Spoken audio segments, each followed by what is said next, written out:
Kalau Allah tunjuk apa yang si anak yang jaga mak ayah sakit tu dapat, semua akan berebut. Orang kampung pun akan berebut.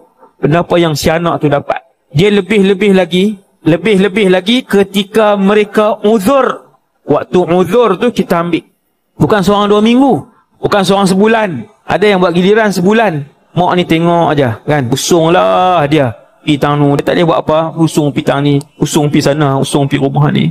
Itu pun bagus. Tak ada masalah. Kan? Tetapi kalau si anak itu tahu apa yang Allah sediakan dunia dan akhirat, dia takkan bagi kat orang lain walaupun sehari. Dia takkan bagi walaupun sehari. Sebab tu Nabi ulang 3 kali. Nabi kata raghima anfun, thumma raghima anfun, thumma raghima anfun. 3 kali yang Nabi ulang dengan mulut dia. Sampai sahabat tanya, siapa ya Rasulullah? Orang yang sempat bersama dengan mak ayah waktu tua tapi tidak membuatkan dia masuk syurga. Dia tak ambil peluang tu.